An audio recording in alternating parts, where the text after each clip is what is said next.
Halo Bedikers. Pada tanggal 30 September 1965, Partai Komunis Indonesia melakukan pemberontakan terhadap pemerintah Indonesia yang saat itu dipimpin oleh Presiden Soekarno. Sekelompok perwira militer yang tergabung dalam gerakan 30 September melakukan penculikan dan pembunuhan terhadap beberapa perwira tinggi militer di Jakarta. Penculikan ini dilakukan dengan tujuan untuk menggulingkan pemerintahan yang dipandang sebagai pro-Amerika dan pro-kapitalis, serta memperkuat posisi PKI. Namun pemberontakan tersebut gagal dalam mencapai tujuannya. Sebagai respon, pemerintah Indonesia di bawah pimpinan Jenderal Soeharto melancarkan serangan balasan terhadap para pemberontak. Penghapusan PKI dari kehidupan politik Indonesia berlanjut dalam periode pasca peristiwa ini, serta terjadi penindasan massal terhadap anggota dan simpatisan PKI. Saat itu, mulai bermunculan para algojo yang bertugas untuk menghabisi para anggota dan simpatisan PKI. Salah satu algojo yang cukup dikenal adalah Supardi. Supardi dikenal sebagai algojo yang sangar dan tak segan menghabisi nyawa anggota PKI. Lantas, setelah puluhan tahun berlalu, bagaimana kabar Supardi saat ini? Mari kita bongkar. Tragedi kemanusiaan Gerakan 30 September 1965 atau G30 SPKI 1965 menyisakan luka yang mendalam bagi semua pihak yang terlibat, baik pelaku maupun korban. Berespon peristiwa ini, muncullah kebijakan pemberantasan terhadap orang-orang dari Partai Komunis Indonesia serta para simpatisannya. Hal ini pun menyulut konflik sosial di Jawa dan Bali, hingga menyebar ke berbagai daerah di seluruh Indonesia. Konflik yang terjadi setelah G30S berujung pada pembunuhan di daerah-daerah di seluruh Indonesia. Salah satunya adalah pembantaian terhadap anggota yang tertuduh PKI di Kabupaten Tulungagung, Jawa Timur. Para algojo atau penjagal pun sebagai eksekutor untuk membunuh orang-orang dari PKI atau mereka yang dicap sebagai PKI. Satu dari para algojo ini adalah Supardi. Supardi merupakan seorang algojo yang membunuh anggota dan yang tertuduh PKI di Tulungagung, Jawa Timur. Ia pernah mengikuti penggemblengan ilmu kanugaran dan belajar pencaksilat di sebuah pondok pesantren di Blitar. Supardi dikenal sebagai pendekar silat yang tangguh.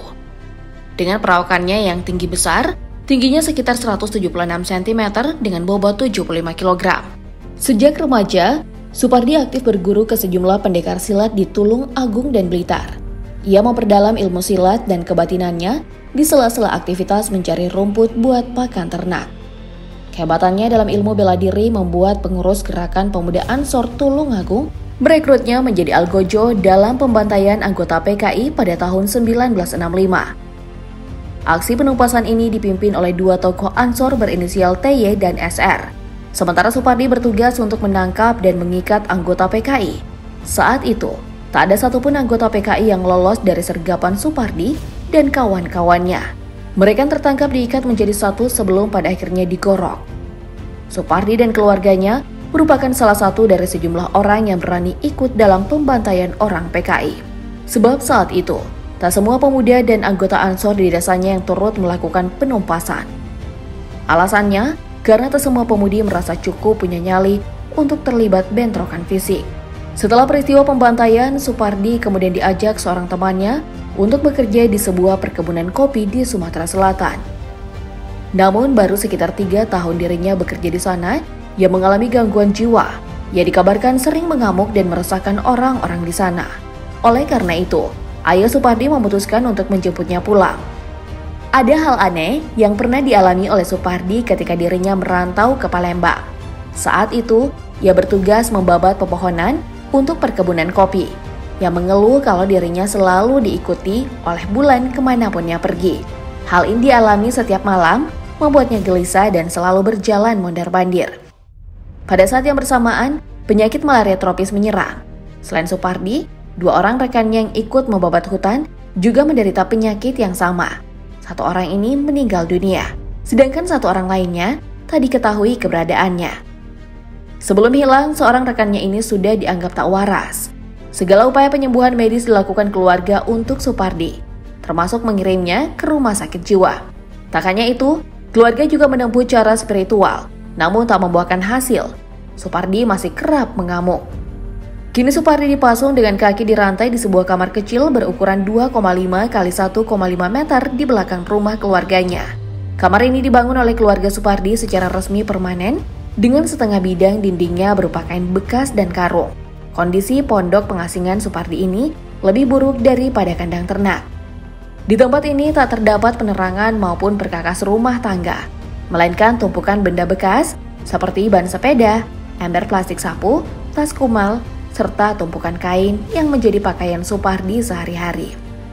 Adapun satu-satunya benda terawat yang berada di tempat pemasungan Supardi adalah sebuah kopiah yang tergantung di salah satu dinding, yang juga masih memiliki pakaian ansor yang disimpan di dalam tas.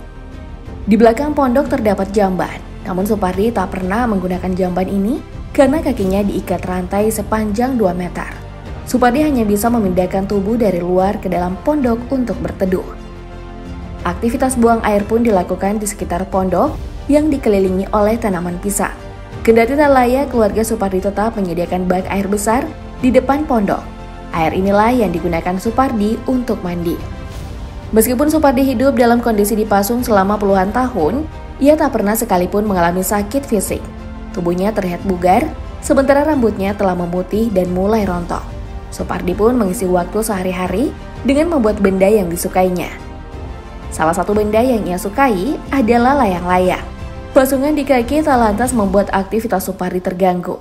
Sebab saat membuat layang-layang, tangannya cukup cekatan dalam menajamkan bilah bambu dengan pisau kecil. Supardi yang menghabiskan waktunya di kamar kecil dan terpasung, justru tak bisa diam dan kerap membuat sesuatu. Ia pandai mengasah celurit dan perkakas tajam lainnya. Uniknya aktivitas ini justru mendatangkan keuntungan. Supardi kerap menerima order menajamkan celurit dan ujung cangkul dari warga sekitar rumahnya. Sebagai timbal balik, warga memberikan beberapa batang rokok, ranjangan tembakau, dan makanan. Hal ini secara tak langsung membantu keluarganya dalam meringankan biaya perawatan sehari-hari. Terlebih karena sang adik yang bernama Marjuni hanya sebagai buruh tani dan membuat batu bata yang berpenghasilan pas-pasan. Marjuni mengaku tak tega memasung sang kakak dengan kondisi seperti saat ini. Ia sempat merasa kasihan ketika beberapa orang mendatangi rumahnya hanya untuk menonton Supardi yang sedang dirantai. Namun apabila dibebaskan, Marjuni tidak memiliki cara untuk mengamankan Supardi saat mengamuk. Karena kebiasaan Supardi yang mengamuk dengan membawa cangkul dan celurit sering membuat warga ketakutan. Banyak yang menilai guncangan jiwa yang mengubah Supardi terjadi setelah tragedi kemanusiaan penumpasan PKI, yang mulai mengalami keanehan usai menjalankan tugas sebagai algojo penyebut nyawa orang-orang yang dianggap antek dan anggota PKI. Mungkin tugas inilah yang menyisakan luka tersendiri di dalam diri Supardi. Kalau menurut kamu bagaimana, Bedikers?